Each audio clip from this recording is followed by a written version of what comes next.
Hey guys, I'm Nisa Homey. Today I'm sharing baby corn pepper fry recipe, ideal as a side dish for roti or for rice. So let's get started with the recipe. The main ingredients in this recipe are 200 grams of baby corn. I have sliced the baby corn into small pieces like this. 1 medium-sized onion finely chopped. 1/4 of red capsicum sliced, 1/4 of green capsicum sliced, 6 to 7 garlic cloves chopped finely, 1/2 inch ginger finely chopped, 2 green chilies, a sprig of curry leaves, some finely chopped coriander leaves, and I'll also be using some masalas towards the end of the cooking. I'm heating my kadai with 1.5 tablespoon wood pressed groundnut oil.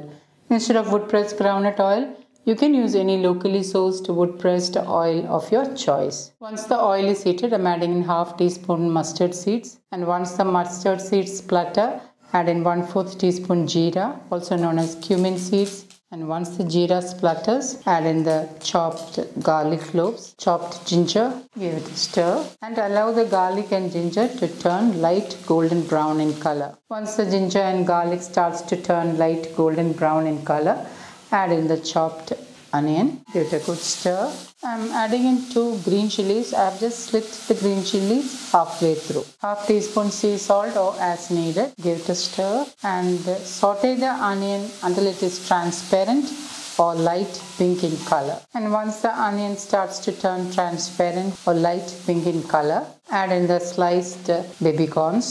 Give it a good stir. Let it roast for a couple of minutes. Now I'm not adding any extra water in this recipe. The baby corn should get cooked with the residue heat and steam. 2 minutes later, give it a good stir. Reduce the flame to the lowest, cover, and let it cook for about 3 to 5 minutes. In between, I'll be opening the lid and stirring it on and off. 2 minutes later, open the lid, give it a stir. This is just to make sure that the baby corns are not sticking to the bottom of the kadai.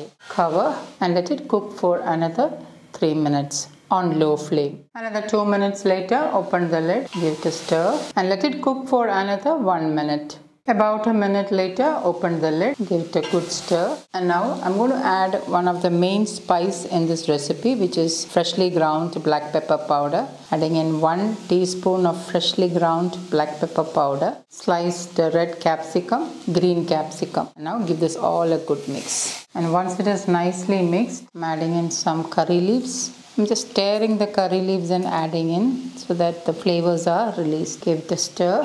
I don't prefer to cook the capsicum thoroughly. That's the reason why I didn't add the capsicum in the beginning along with the baby corn. Capsicum will get cooked with the residue heat and steam of the pan. So I personally don't prefer to cook the capsicum thoroughly, as I like the subtle crunch in the capsicum. So this is what I prefer when I am using capsicum in a recipe. Sprinkling in some curry leaves. Give it a good stir. And my super healthy baby corn capsicum pepper fry is ready to serve. You can enjoy this as a side dish with rice or with roti. I'm going to transfer this to a plate. And my super healthy baby corn pepper fry is ready to serve. You can also enjoy this on its own as a salad. So guys, do try this healthy baby corn pepper fry and let me know in the comments how it turned out. Thank you for watching, and until next time, take care. Bye-bye.